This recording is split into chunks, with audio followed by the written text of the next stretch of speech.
ایک فکر انگیز اور متاثر کن واقعہ۔ ابو نصر الصیاد نامی ایک شخص اپنی بیوی اور ایک بچے کے ساتھ غربت و افلاس کی زندگی بسر کر رہا تھا۔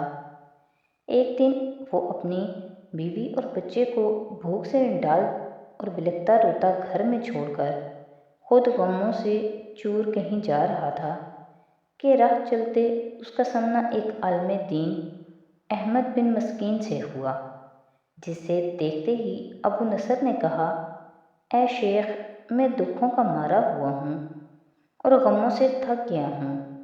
شیخ نے کہا، میرے پیچھے چلے آؤ، ہم دونوں سمندر پر چلتے ہیں۔ سمندر پر پہنچ کر شیخ صاحب نے اسے 2 رکعت نفل پڑھنے کو کہا۔ نماز پڑھ چکا تو اسے ایک جال دیتے ہوئے کہا، اسے بسم اللہ پڑھ کر سمندر میں پھینکو۔ جال میں پہلی بار ہی ایک بڑی ساری عظیم الشان مچھلی پھنس کر باہر آ گئی۔ شیخ صاحب نے ابو نصر سے کہا، اس مچھلی کو جا کر فروخت کرو اور حاصل ہونے والے پیسوں سے اپنے اہل خانہ کے لیے کچھ کھانے پینے کا سامان خرید لینا۔ ابو نصر نے شہر جا کر مچھلی فروخت کی، حاصل ہونے والے پیسوں سے ایک قیمے والا اور ایک میٹھا پراٹھا خریدا اور سیدھا شیخ احمد بن مسکین کے پاس گیا اور اسے کہا کہ حضرت، ان پراٹھوں میں سے کچھ لینا قبول کیجیے۔ شیخ صاحب نے کہا، اگر تم نے اپنے کھانے کے لیے جال پھینکا ہوتا تو کسی مچھلی نے نہیں پھنسنا تھا۔ میں نے تمہارے ساتھ نیکی گویا اپنی بھلائی کے لیے کی تھی، نہ کہ کسی اجرت کے لیے۔ تم یہ پراٹھے لے کر جاؤ اور اپنے اہل خانہ کو کھلاؤ۔ ابو نصر اٹھا اور خوشی خوشی اپنے گھر کی طرف جا رہا تھا کہ اس نے راستے میں بھوکوں ماری ایک عورت کو روتے دیکھا، جس کے پاس ہی اس کا بے حال بیٹا بھی بیٹھا ہوا تھا۔ ابو نصر نے اپنے ہاتھوں میں پکڑے ہوئے پراٹھوں کو دیکھا اور اپنے آپ سے کہا کہ اس عورت اور اس کے بچے اور اس کے اپنے بچے اور بیوی میں کیا فرق ہے؟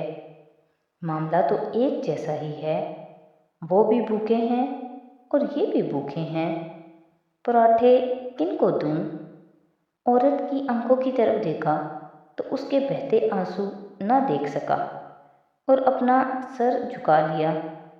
پراٹھے عورت کی طرف بڑھاتے ہوئے کہا، یہ لو، خود بھی کھاؤ اور اپنے بیٹے کو بھی کھلاؤ۔ عورت کے چہرے پر خوشی اور اس کے بیٹے کے چہرے پر مسکراہٹ پھیل گئی۔ ابو نصر غمگین دل لیے واپس اپنے گھر کی طرف یہ سوچتے ہوئے چل دیا کہ اپنے بھوکے بیوی بیٹے کا کیسے سامنا کرے گا۔ گھر جاتے ہوئے راستے میں اس نے ایک منادی والا دیکھا جو کہہ رہا تھا، ہے کوئی جو اسے ابو نصر سے ملا دے؟ لوگوں نے منادی والے سے کہا کہ دیکھو تو، یہی تو ہے ابو نصر۔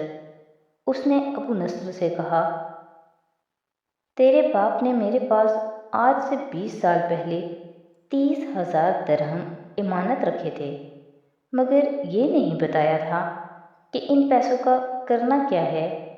جب سے تیرا والد فوت ہوا ہے، میں ڈھونڈتا پھر رہا ہوں کہ کوئی میری ملاقات تجھ سے کرا دے۔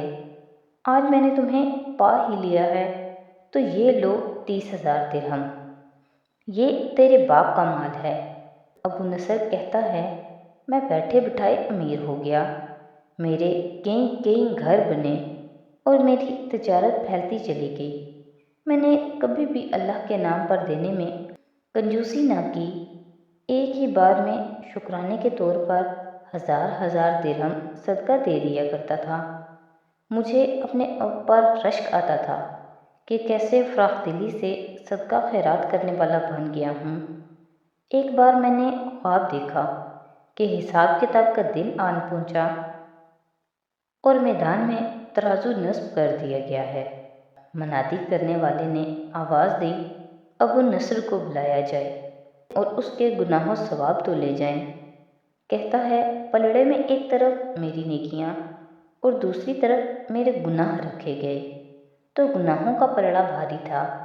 میں نے پوچھا، آخر کہاں گئے ہیں میرے صدقات جو میں اللہ کی راہ میں دیتا رہا تھا؟ تولنے والے نے میرے صدقات نیکیوں کے پلڑے میں رکھ دیے۔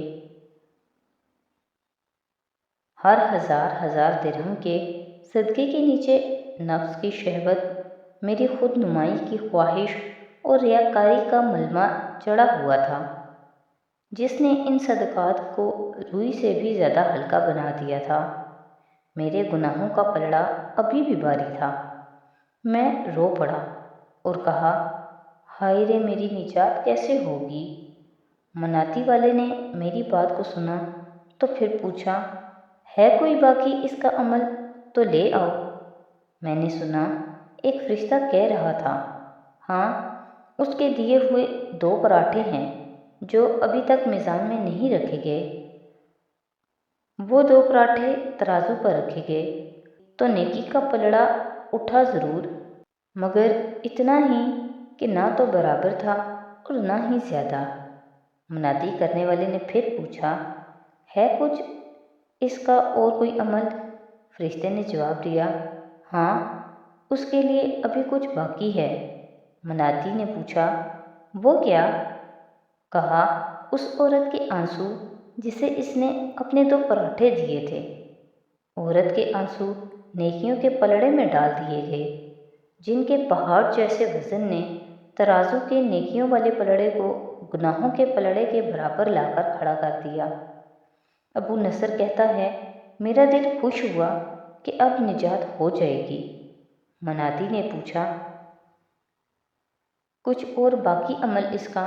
فرشتے نے کہا، ہاں، ابھی اس بچے کی مسکراہٹ کو پلڑے میں رکھنا باقی ہے جو پراٹھے لیتے ہوئے اس کے چہرے پر آئی تھی۔ مسکراہٹ کیا پلڑے میں رکھی گئی، نیکیوں والا پلڑا بھاری سے بھاری ہوتا چلا گیا۔ منادی کرنے والا بول اٹھا، یہ شخص نجات پا گیا ہے۔ ابو نصر کہتا ہے، میری نیند سے آنکھ کھل گئی اور میں نے اپنے آپ سے کہا، اے ابو نصر، آج تجھے تیرے بڑے بڑے صدقوں نے نہیں، بلکہ آج تجھے تیری 2 روٹیوں نے بچا لیا۔